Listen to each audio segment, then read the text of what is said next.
ကောင်းလိုက်လားကဲအပ်စီ KFC ကြက်ကြော်ကို corn cheese နဲ့တွဲစားကြမယ်ကဲ KFC ကြက်ကြော်ကိုရေဆုံးမှလိုက်ရအောင်ကြက်ကြော်လေးမှပြီးဆိုတော့စီကွန်အတူတူလုပ်လိုက်ရအောင်ရင်ဆုံးထောပတ်လေးထည့်ပါမယ်ထောပတ်လေးရေပြတ်သွားပြီဆိုတော့ပြောင်းမှုလေးထည့်ပါမယ်ရတာအတွက်စားလေးနည်းနည်းထည့်ပါမယ်နော်ပြီးရင်တော့တကြားလေးထည့်ပါမယ်နှစ်စွန်းလောက်ထည့်လိုက်မယ်နော်ကဲဒီတစ်ခါနိုးစီလေးလည်းနှစ်စွန်းလောက်ထပ်ထည့်ပါမယ်မယောနီစ်လေးထပ်ထည့်မယ်နော်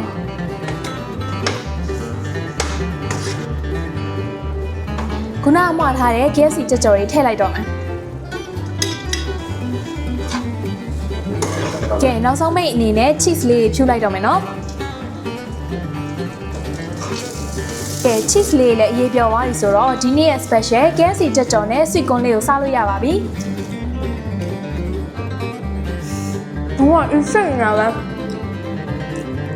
KFC ကြက်ကြော်လေး sweet corn နဲ့ရောလိုက်တော့တွေ့ရတာတော့ပြောပြလို့မရဘူးကွာ next level ပဲ